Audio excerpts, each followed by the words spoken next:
just going to, I suppose, talk about how reducing age of first calving can be a key profit driver on beef farms. So, first of all, I'll cover some of the introduction of where we're at, adding to what Paul has already presented. There are, I suppose, many barriers that farmers see as barriers to adoption of reducing their age of first calving, and I'll discuss some of those and how we can deal with them, and how they may not actually be as bad as we think they are. There are advantages to reducing age of first calving. As our director pushed at the beginning, we're constantly looking for win-wins. This is a win-win, and I'll discuss and show you how it is. And then I suppose we'll talk about the path to successfully reducing age of first calving, with a focus on age of puberty, calving dates, so when a heifer actually calves in her first year, and how can this affect, I suppose, her lifetime performance in your herd, and then some care of these heifers in and around calving. And then I've also case studies, so it's more so, I suppose, some introduction to Shane Keaveney, who will be available, and I suppose has a very impressive setup with excellent reproductive management. So look, here we have just under a quarter of heifers calving between 23 and 26 months of age. I suppose nationally, if we look at what reducing age of first calving from 36 to 24 months of age can do, it's the equivalent of 0.6 of a tonne reduction in CO2 equivalents per cow. So what Paul spoke about earlier was very much at an overall industry level, and I'm going to talk a lot more at farm level for yourselves. So there's also major economic benefits in a grass-based system, so this is where our win-win is going to come in. And very important, I suppose, a key to success of this are meeting weight for age targets, and I'll go into this in a good bit of detail, and then also how bull selection is going to play an important part in these heifers when they're calf younger. So I suppose first off, if we went out to a farm and we talked to farmers about maybe what are the reasons that you prefer not to calve at 24 months of age, there are a number of reasons. So the first one being that these heifers will be difficult to calve. And if we just look here, I suppose, at the proportion of heifers that calve unassisted at between 23 and 26 months of age versus 3 years plus. And you can see here that there's a fairly small difference. I think what's important to take from this data is that regardless of the age a heifer calves at, that a high proportion of first calvers will require some level of assistance. Okay, so that's going to be something that's very important. Also in this, bull selection is going to come into it, and again, weight for age. So I'm going to keep mentioning those two things throughout a lot of the presentation as key drivers of success of reducing age of first calving.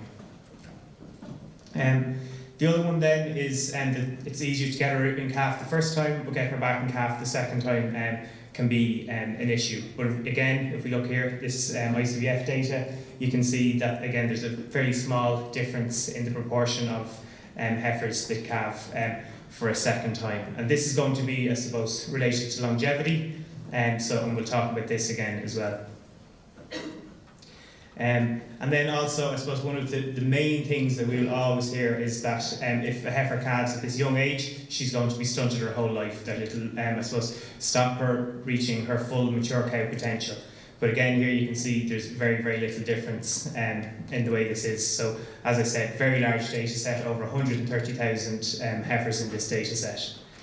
And then one thing I think from this table, when I saw it first, it really, really struck me. And this is about the longevity of this cow. Okay, so a lot of farmers will say that heifers calved young will fall out of the system sooner than others, but this is not the case. It's actually quite the reverse. So you can see here that when heifers calved younger, between 23 and 26 months of age, just under 40% of these heifers lasted to their fifth parity, or I suppose reached their fifth parity. Some would have went on further, and I'll have a little bit of that on a slide in a minute. But heifers calving at 3 years and older, 0% reached their first parity, their fifth parity. And this is going to, I suppose, have a major implication on, I suppose, the maintenance cost of this cow, and definitely over her lifetime. If you have a cow that doesn't produce a better number of calves, she's going to have higher overheads throughout her whole life. As I said, it is a win-win. So we just look at some of this analysis here, based on a 40 hectare spring calving system using a calf to weaning system. and comparing the economic and environmental performance of calving at 36 versus 24 months of age. So on the economic side, I suppose, and again, I'm looking at this at a farm level basis, there's a 75% difference in the net margin per cow.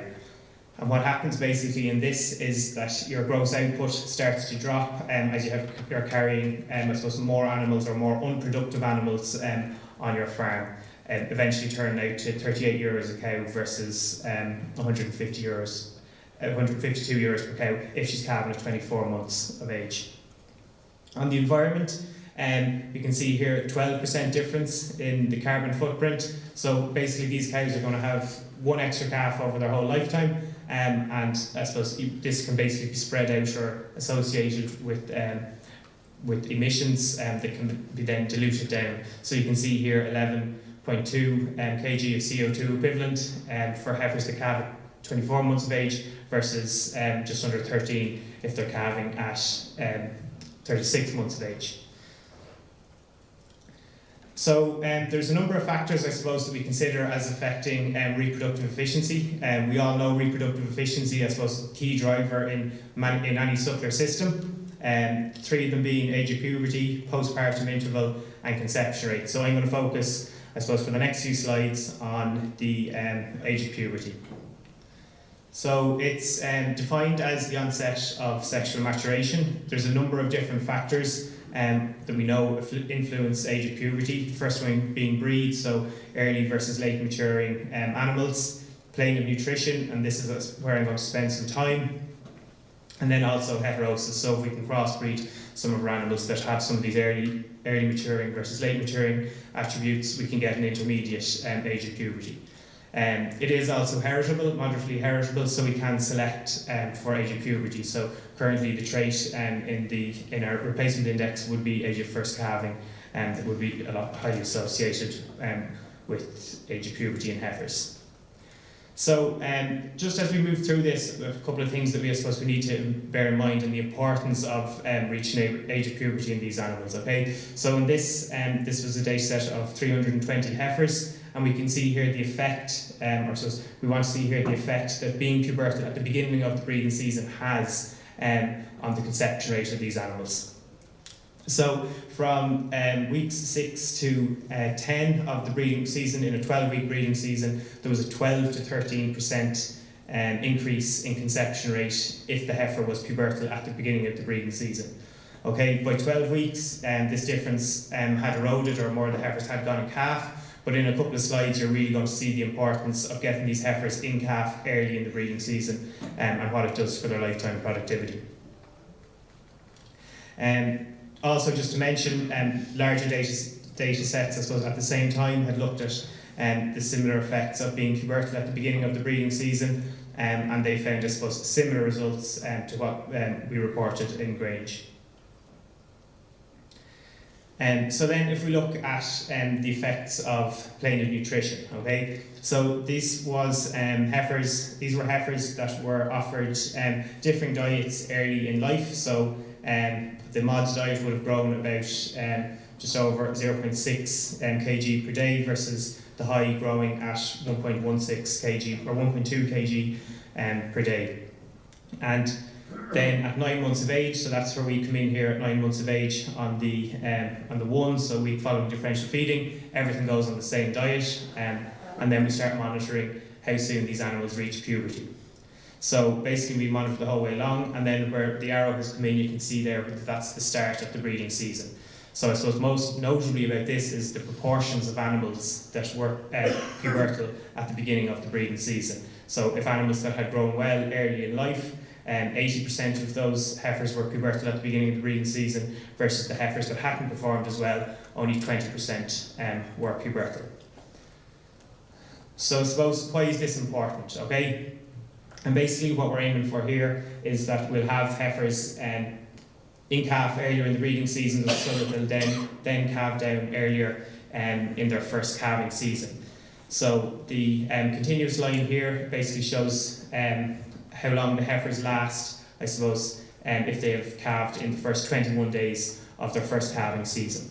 Okay, so if a heifer had calved in the first 21 days of her first calving season, just under 50% of those heifers lasted until their fourth calving season, whereas if she calved after the first 3 weeks, only 25 or around 25% of those heifers last until their fourth calving season.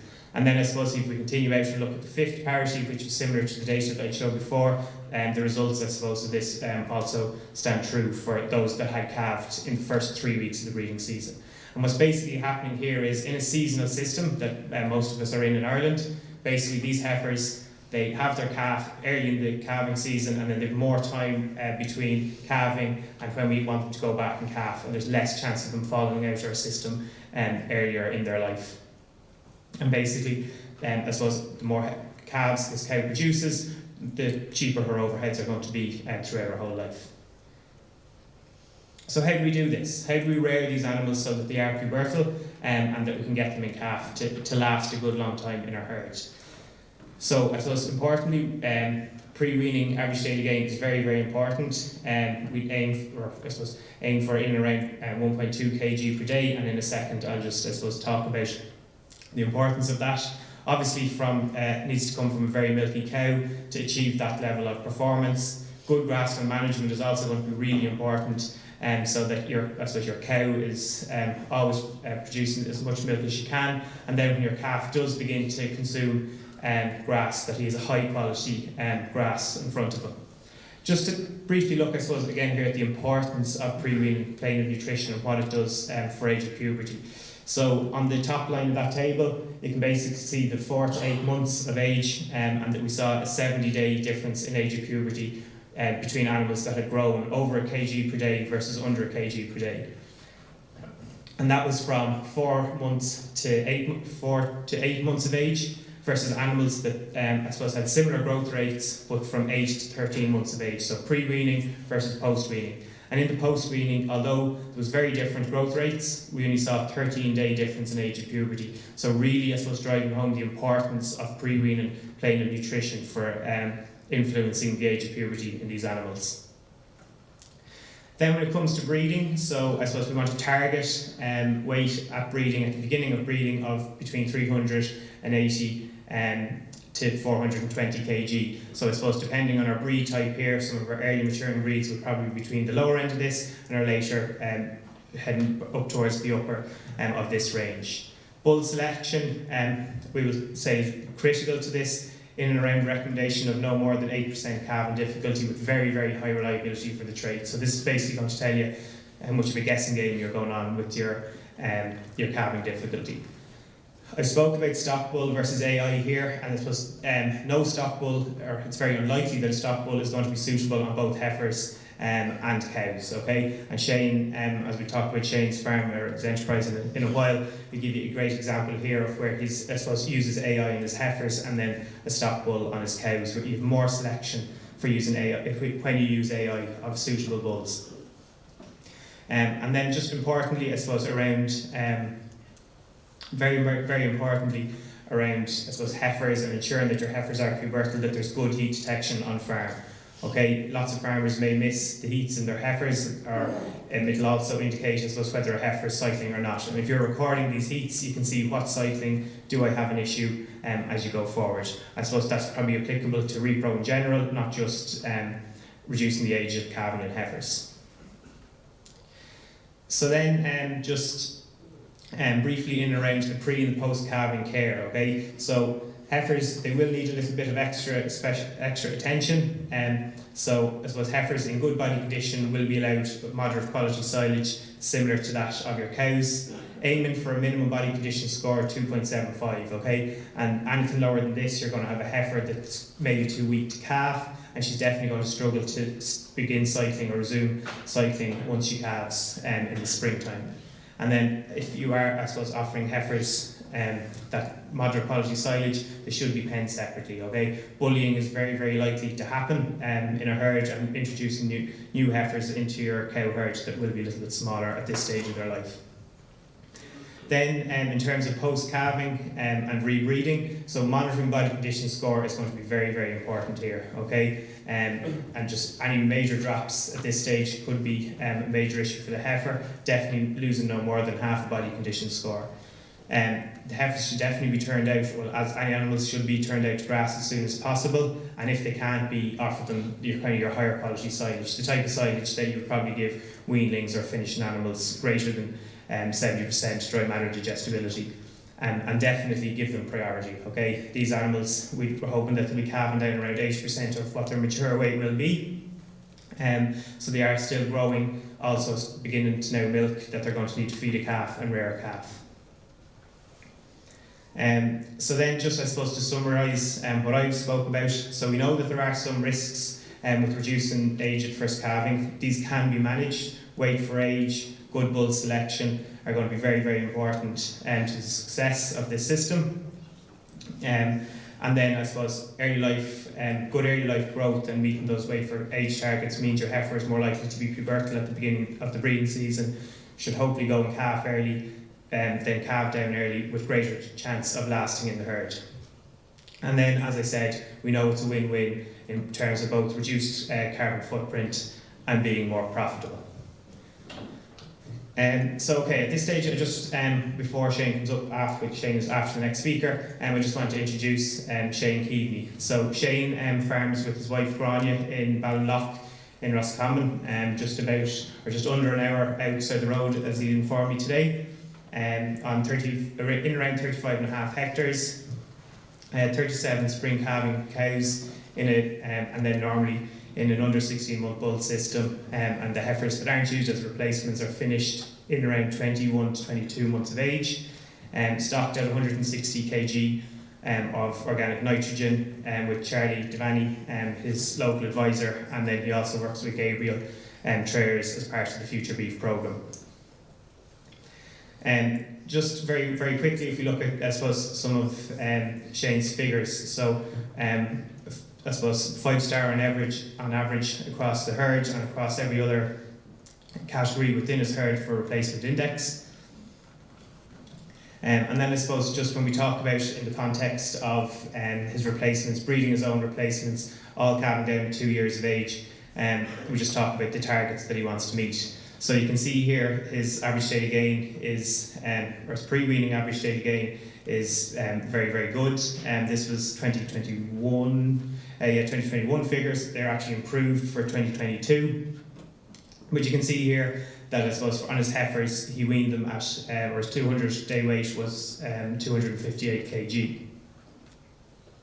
And one thing I suppose we just want to kind of point out where he is at that stage and where he needs to go next. So Shane will, or in I suppose breeding this year, those heifers were brought to the bull at an average of 410 kg. So that meant that they had 257 days to put on 152 kg, which is very, very achievable. And Shane's motto was always that the cow must do her job, so that's the way he selects his cow, that they have to do their job. And if the cow does her job, he weans a heavier calf, and it means in that 257 days, he has less work to do. And I think it's a very, very great motto and a good simple answer to the way the suckler system should be run. So in terms of how Shane would do it, so his very, very grass-focused farm, although it's a very, very heavy farm in Roscommon, uses, I suppose, very good weaning practice in terms of forward creep grazing and feeding some concentrates on the lead up to weaning. Has a good vaccination and dosing programme. Operates, I suppose, a gradual, no-stress weaning system, and then once weaned, puts them into 2 priority groups. Okay, so under 16-month bull system, and then a good few heifers going as replacements. He needs continual performance from those animals. You can see the weights there where his current cohort of animals are both very, very good. They're housed then with plenty of space that the animals can, I suppose, all lie down on very good quality silage and a kg of meal.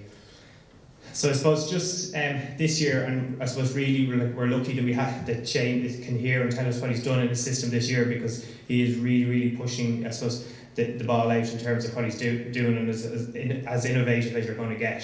So 12 maiden heifers to the bull at 410 kg. Heat detection, he's I suppose very aware of the importance of heat detection, so he this year hired a vasectomized bull and used a chin ball to do the heat detection for him, and is now using sex semen on his replacement heifers that will breed his next cohort of replacement heifers. Okay, so 10 to 12 heifers went in calf, 6 of them to sex semen, and used 9 of his sex straws, and then the other 4 to conventional AI. So there are some, I suppose, costs associated with this, and I suppose we will have Shane in a little while that can maybe go through, I suppose, his reasoning for it. But although there is additional cost with this, you have to remember that if he produces cows from this, the cost of that will be spread over the lifetime of the cow, and it's going to be greatly reduced. Just as well as some of Shane's stock, you can see here, I suppose, his cow base is predominantly Slayer Limousine based, and I suppose good, very, very healthy stock. And at that, Mr. Chairman, thank you. I'll leave it there.